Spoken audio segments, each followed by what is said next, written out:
Hello, listeners. This is Kat, and welcome back to Put Your Hands Up Podfics. This will be the continuation of The Fall of Icarus. This will be Part 15, Chapter 15, entitled Daedalus's Haven. Pulling up to the Commission headquarters was more daunting than usual. It was rare for Nalmasa to go directly against one of their decisions, even if he did sometimes push and pull at the laws they laid out. "We're about to close. What do you need?" The guard next to the receptionist asked gruffly. "We're here to see Midoriya," Nezu stated. "Surely you remember us, Ito." "Whatever," Ito said, rolling his eyes. "Follow me. You better make this quick." "But of course," Nezu said with a polite grin, climbing up Eraser's body to rest on his shoulder, as they all followed Ito through the maze of hallways towards Midoriya's room. 5 minutes, Ito demanded. "Then you're leaving. I'm not going to work overtime for you lot." "I'm sure it won't even take that long," Nalmasa offered politely as they entered Midoriya's room. Well, it was more like a cell, now that he was able to see it. "Kid?" Eraser asked softly. Midoriya was a forlorn figure, curled up in the corner and staring into space with his cuffed wrists around his knees. "Aizawa?"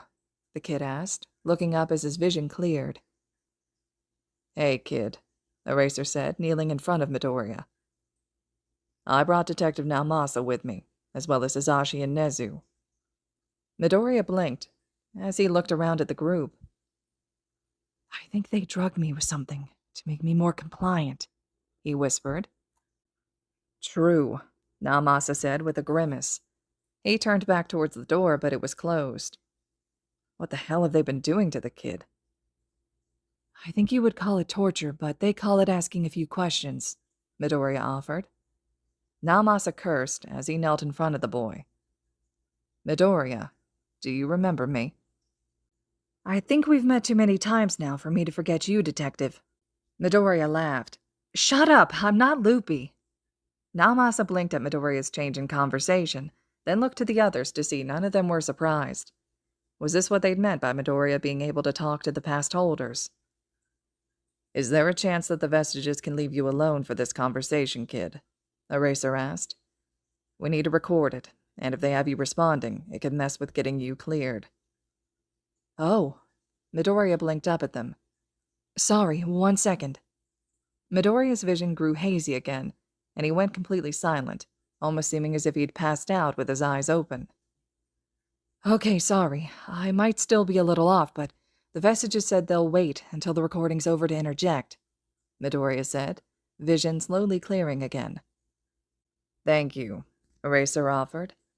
"Nalmasa, go ahead and start the recording so we can finish this before Ito gets back." Nalmasa nodded and grabbed the recorder from his pocket and set it up before beginning a new recording. "All right. This is Detective Tsukauchi Nalmasa with Pro Heroes Eraserhead, Present Mike, and Nezu, along with Midoriya Izuku. Midoriya, do you remember the parameters of my quirk?" "Yes, sir," Midoriya said. "Your quirk is lie detector, and it allows you to determine whether a statement is the truth or a lie." "True," Nalmasa said, reading his quirk signals. "Very good, Midoriya. Now, we're here to question you on whether or not the allegations that you're the UA traitor and have been working with All for One are true or not. This is going to be very simple and short, understand?" "Go ahead," Midoriya said, waving his hand in the air. Nalmasa nodded. "First, are you the UA traitor, Midoriya Izuku?" "No," Midoriya responded. "True," Nalmasa replied. "Have you ever given away, traded, or sold information on your peers and teachers?" "The only people I've given information about the discussed group to is the people themselves," Midoriya answered. "True. Can you explain that a bit more?" Nalmasa asked.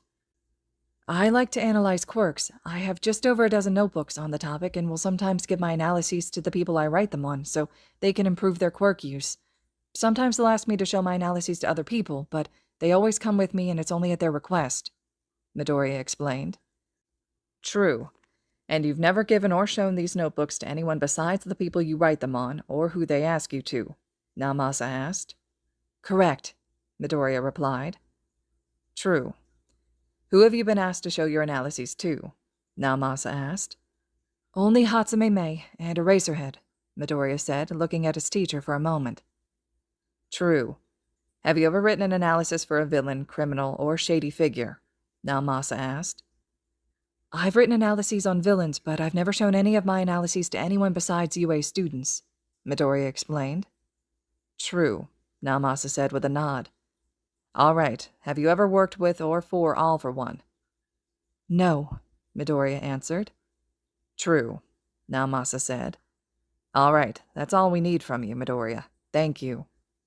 Of course, Midoriya said with a small smile, as Naomasa ended the recording. Let me go take this and go process your paperwork, and I'll come back when you're able to leave. Midoriya nodded as Eraser and Mike started talking in low tones with him, and Naomasa walked towards the door. Naomasa, may I? Nezu asked. Naomasa looked down before nodding and offering a hand for Nezu to climb up onto his shoulder with. Naomasa knocked on the door and Ito opened it, with the same gruff expression. They still have a few minutes, but can you please lead us to your superiors? Ito rolled his eyes. I'm sure they're packing up to leave, but whatever.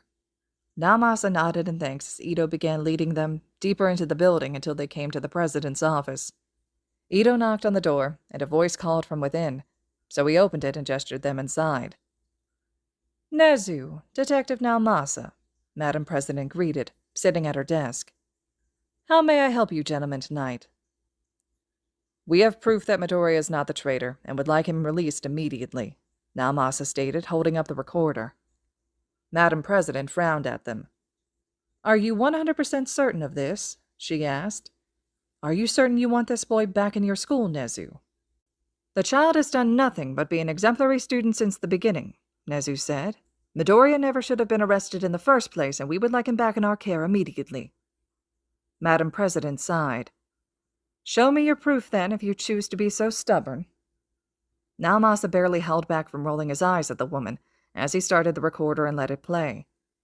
As soon as it finished, Madam President sighed. Fine, take the damn child, she said, grabbing a form from her desk chair. Ink these papers and Ito will unlock his cuffs.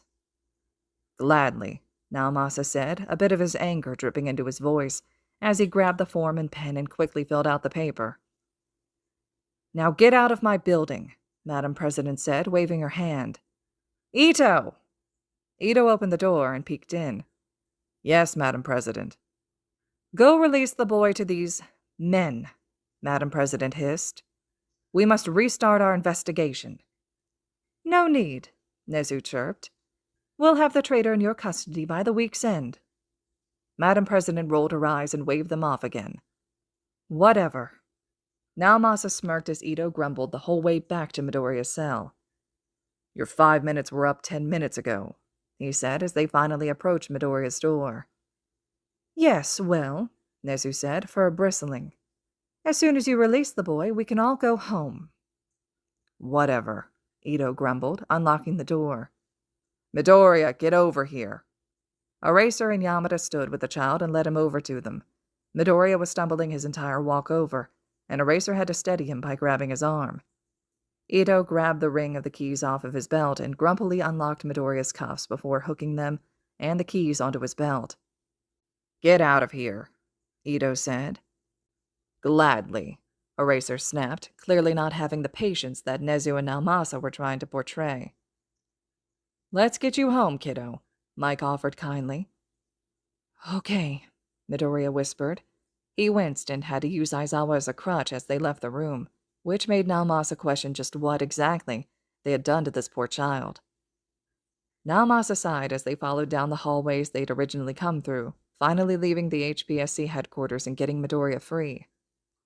Walking into Aizawa and Yamada's dorm felt strange. It was almost like coming home, but not at the same time. Their dorm was different from the student ones, though he wasn't surprised. It was set up like a regular apartment and had 3 bedrooms as well as a full kitchen and living room. We'll set you up in the spare room, Yamada said. We already brought some of your clothes over earlier today so that you can feel a bit more comfortable. You can shower tomorrow or tonight, he added, ruffling Izuku's hair with a small wince. I think we may have to cut your hair, though. Izuku nodded. It'll be too hard to tame anyways. Thank you. Before we do anything, though, Aizawa cut in, making Izuku nervous. "There's someone that's been bursting at the seams to see you again." Izuku perked up at that, wondering who it could be. "Eri!" Yamada sang out. "We have a special visitor!" "Izuku!" Eri screeched, running out of one of the bedrooms and sliding on the wood floors in her socks, tumbling into him. Izuku hid his winces from the bruises on his body as he caught her, and they both fell to the floor laughing. He held her close in a tight hug. "Hi, Eri. It's so good to see you again." He could feel his face light up in a bright smile that he hadn't felt since before the commission arrested him. "My, have you gotten bigger?" he asked, tickling her sides. Eri giggled and squirmed out of his lap, trying to get away from his hands, which only made Izuku laugh and tickle her more. "Izu, no!" Eri screeched, giggling. Okay, Izuku laughed, finally freeing the young girl.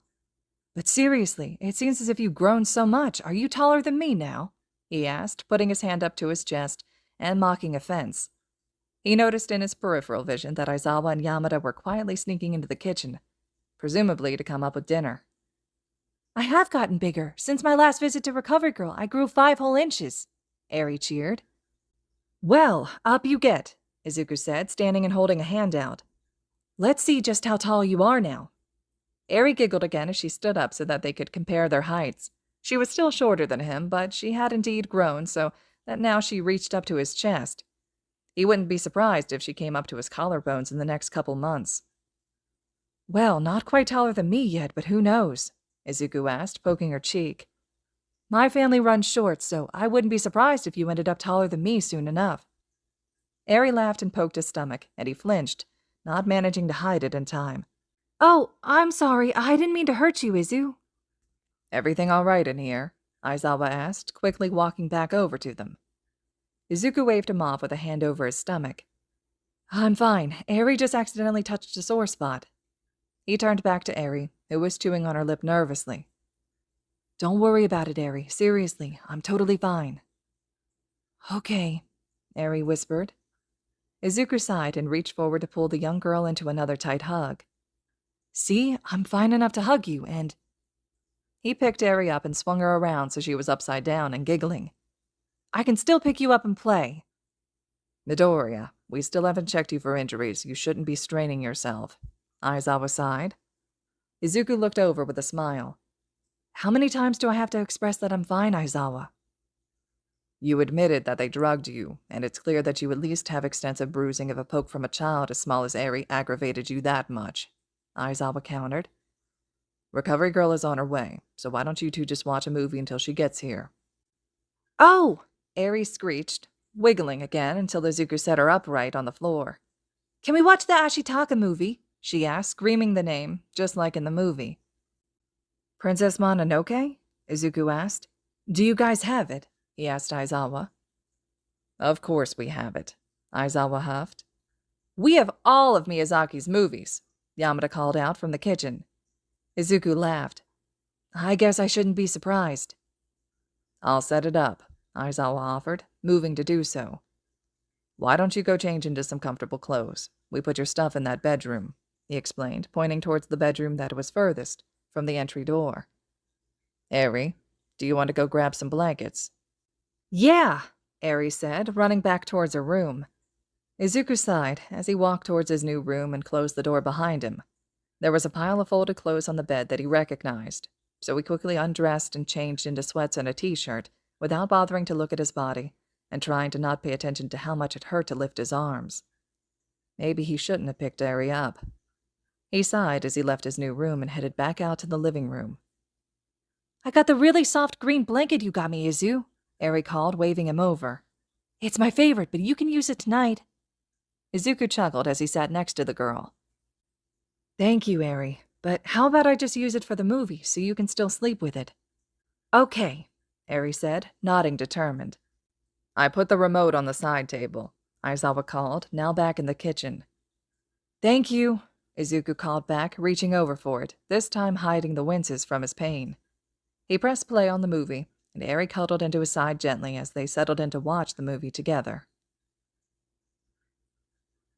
All right, listeners, this concludes Chapter 15 of The Fall of Icarus. Chapter 16 will be up next. I love this chapter. We finally get Izuku being rescued and taken back to the Aizawa Yamada household. Let me know your all's thoughts and reactions in the comments below, and as always, thank you all so much for listening.